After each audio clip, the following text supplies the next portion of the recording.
Halo, selamat datang di channel saya. Baik, pada hari ini kita akan lakukan tutorial mengenai bagaimana kita mencari atau menghitung debit rancangan untuk suatu perencanaan bangunan air. Kebetulan ada proyek berada di daerah Blora yang menghitung bagaimana kira-kira peninggian dari embung atau badan bendung ingin ditinggikan ke sekitar 1 sampai 2 meter dan melihat bagaimana kondisi tampungan pada peninggian tersebut.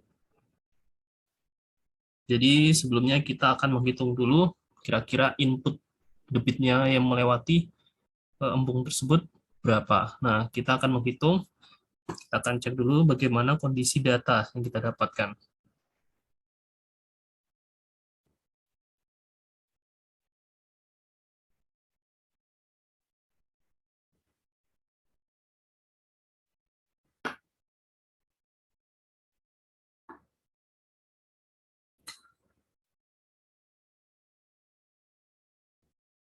Baik, jadi kita akan menghitung di daerah irigasi Sambong Rejo.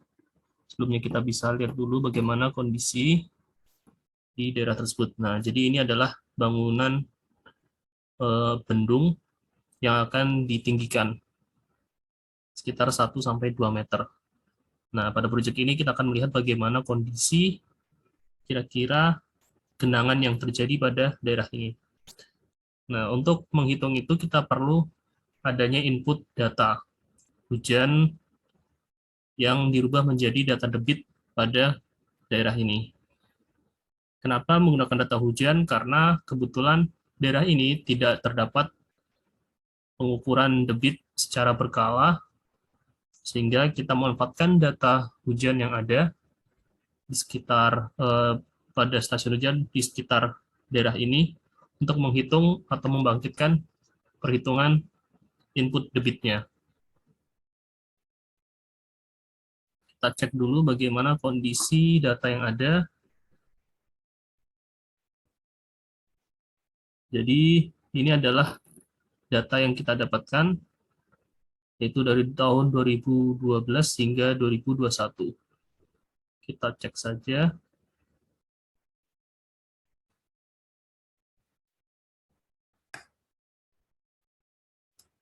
Jadi data mentahnya seperti ini.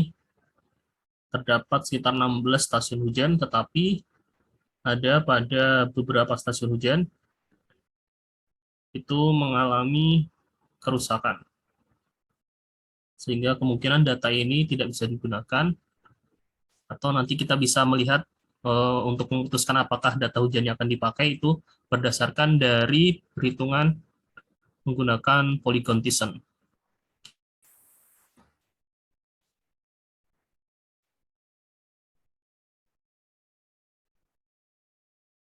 Maaf tadi sempat terputus. Sebenarnya saya sudah melakukan rekap data, jadi data yang ada tadi sudah dilihat ya. Itu terdapat beberapa data yang eh, stasiun hujan yang tidak memiliki data atau datanya rusak.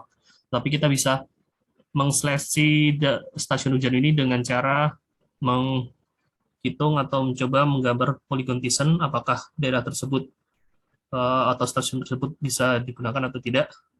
Jadi kita lihat. Jadi awalnya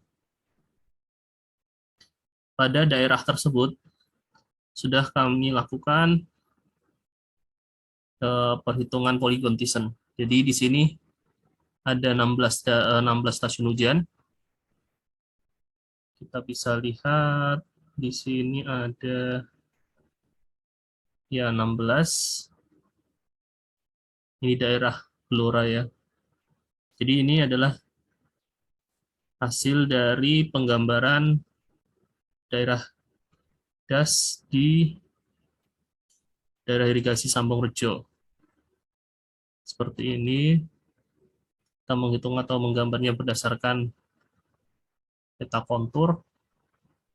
Setelah itu didapatkan,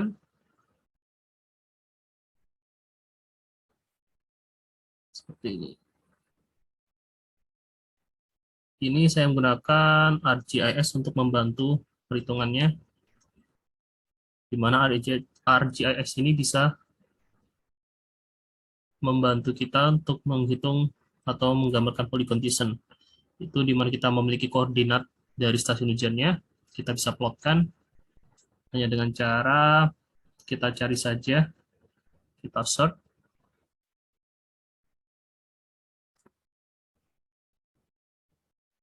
di polygon descent, polygon, atau langsung aja descent.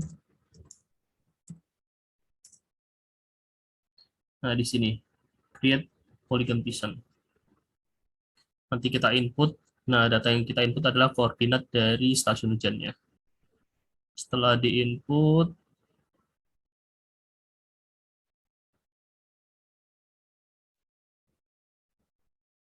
kita bisa menghitungnya.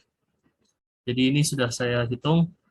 Nah, kalau kita lihat pada daerah das di Bendung DI Sambong Rejo ini hanya terdapat, bukan terdapat, tapi hanya terpengaruh oleh dua stasiun hujan, yaitu stasiun hujan Sambong dan Kedung Tuban. Sehingga data yang kita akan gunakan hanya pada dua stasiun ini saja. Jadi setelah itu kita sudah menghitung. Nah, sebenarnya untuk mempermudah lagi, saya lebih suka mengkonvert atau mentransfer data ini menjadi gambar AutoCAD. Jadi sudah saya rubah ke AutoCAD juga. Ini adalah kondisi yang tadi di ArcGIS, kita rubah ke AutoCAD. Nanti bagaimana caranya bisa saya berikan ke tutorial selanjutnya. Ini kita langsung saja melihat beberapa kondisi. Jadi pada daerah DI Samurjaya ini kita akan ukur berdasarkan kriteria-kriteria yang digunakan pada hidrograf satuan sintetis. Karena di sini tidak terdapat data debit secara berkala ulang yang cukup panjang, jadi bahkan tidak ada sama sekali, sehingga kita butuh bantuan hidrograf satuan sintetis untuk menghitung kira-kira berapa debit yang melalui atau debit kala ulang pada eh, titik tersebut. Jadi kalau kita menggunakan data hujan itu sebenarnya saya lebih serap untuk mengatakan bahwa itu adalah debit bangkitan dari data hujan. Jadi bukan debit kala ulang yang didapatkan dari data hujan, data debit, tetapi dia debit banjir yang didapatkan dari data hujan. Nah, setelah itu kita akan melihat beberapa kriteria apa saja yang perlu kita cari. Saya biasanya lebih pada mencari kriteria yang dikemukakan oleh HSS Gamma 1, di mana di situ ada beberapa kriteria yang perlu kita cari.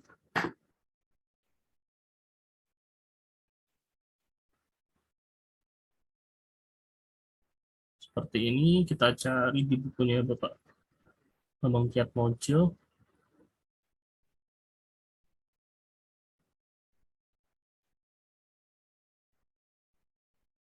Di materi limpasan,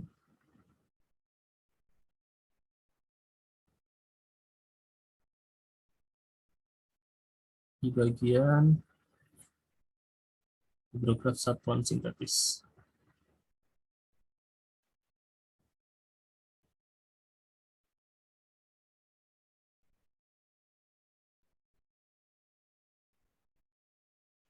Ya, ini dia kriteria-kriteria yang akan kita cari berdasarkan metode Gamma 1. Jadi apa saja? Kita perlu luas das, kemudian panjang sungai utama, kemiringan dasar sungai, kemudian faktor sumber, ada faktor frekuensi sumber, kemudian ada faktor lebar, jumlah pertemuan sungai, faktor simetri, kemudian ada luas das belah hulu, kerapatan jaringan kuras. Nah, ini berdasarkan kriteria ini. Jadi kita akan menghitung kira-kira panjangnya berapa. Untuk mencari lebar atas ini kita menggunakan ya 75% dari panjang sungai utama. Yang lebar bawah kita menggunakan 25%. Ya ini ya 0,25 dan 0,75. Dan kita akan mencari di mana titik berat pada das tersebut, dan kita akan mendapatkan letak dari tengah sungainya atau LC. Nah, di situ nanti kita bisa menggambarkan, kita tarik garis lurus pada titik tersebut, kemudian kita tarik menjadi sudut siku-siku sehingga kita membagi dua antara luasan atas dan bawah. Langsung saja kita kembali lagi pada ini ya. Nah, saya sudah membagi bagaimana caranya. Baik, sebelumnya kita harus kita coba dulu ya, kita ulang penggambarannya.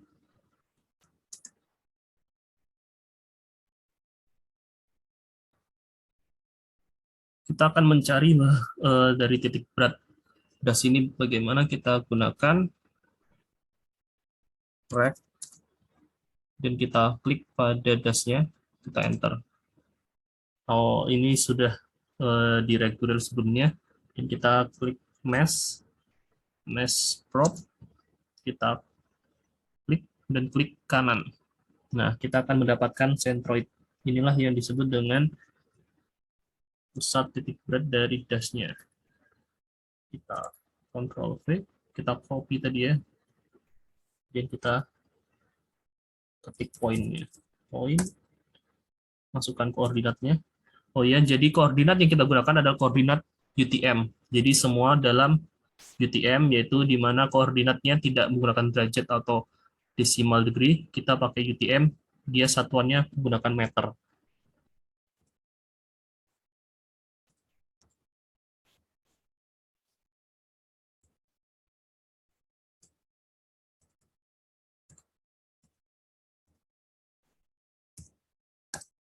Nah, disinilah titik beratnya dari das tersebut. Saya kembalikan tadi gambar yang sudah saya gambar. Nah, setelah itu kita cari di mana titik terdekat sungai dengan titik berat tersebut. Setelah dicari ternyata terdapat pada daerah ini. Nah, ini adalah titik terdekat. Kemudian kita coba menggambarkan garis tegak lurus dari titik tinjau menuju ke sungainya tadi. Nah, setelah itu kita buat garis tegak lurus atau siku-siku dari garis tinjauan ini. Jadi kita lihat sudutnya ini itu 90 derajat. Nah, kemudian kalau sudah, kita tarik sampai membelah dua dasnya. Kemudian kita bisa hatch pada gambar ini, diarsir. Nah, dari arsiran ini kita bisa tahu luasannya berapa, areanya. Ini satuannya masih meter. Kalau area berarti meter persegi. Kemudian untuk panjangnya, panjang 75%, kita hitung saja panjangnya total berapa, yaitu sekitar 5050, dan kita cari 75%-nya itu panjangnya berapa, yaitu sekitar 4463. Setelah itu kita tarik sama dengan yang tadi, dari titik tinjau sampai dengan titik ke 75% tadi, dan tegak lurus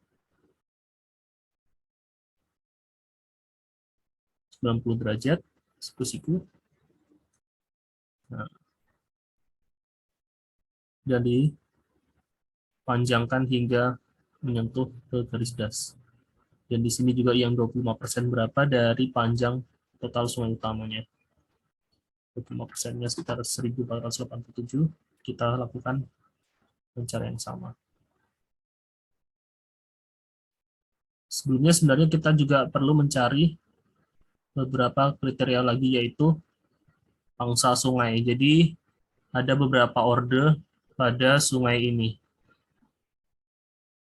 Sungai pada ujung-ujungnya merupakan adalah orde pertama. Kemudian pertemuan orde yang sama akan membentuk orde di atasnya. Seperti ini.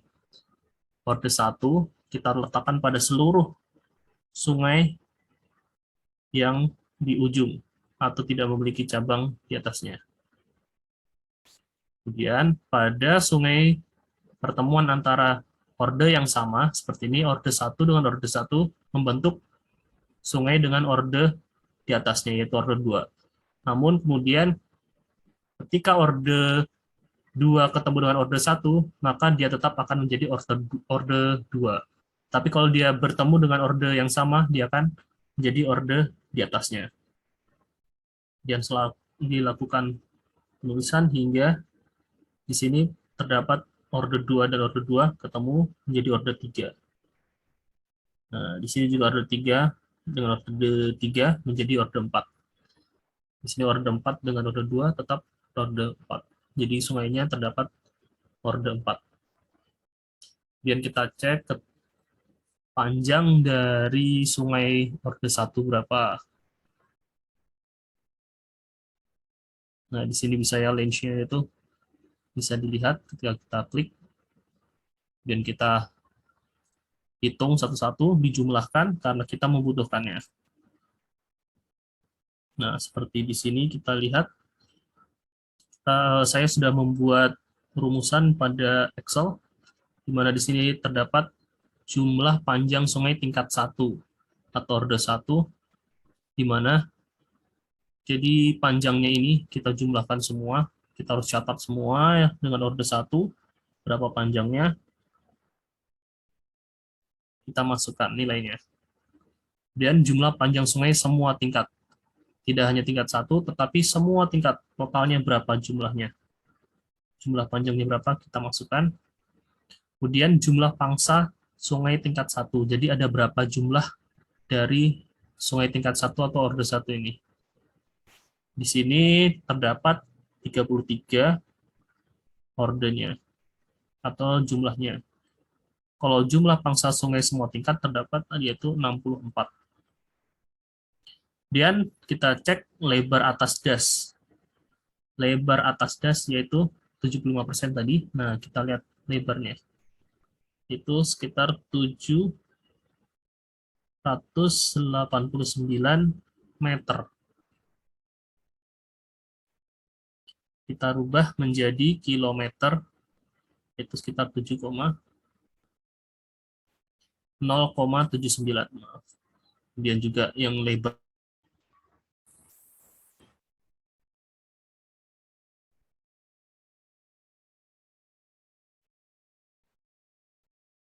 Jadi ini lebar bawahnya sekitar 2,7 km. Kita masukkan.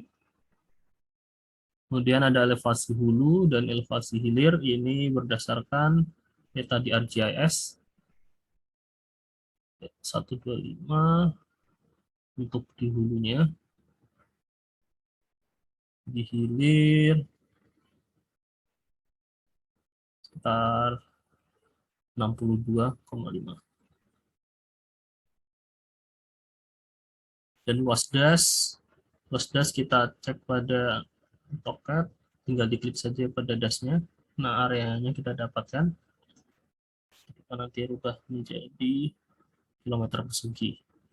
Luas das atas, nah ini edge-nya tadi, yang setengah dari das.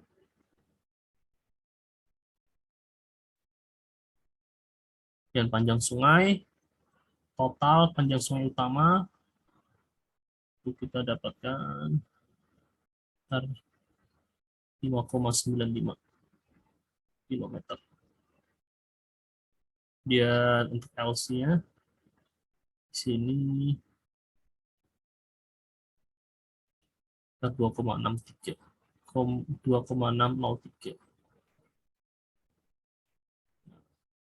Setelah itu kita tinggal memasukkan beberapa rumusan seperti faktor sumber. Faktor sumber itu adalah jumlah panjang sungai tingkat 1 dibagi dengan semua tingkat.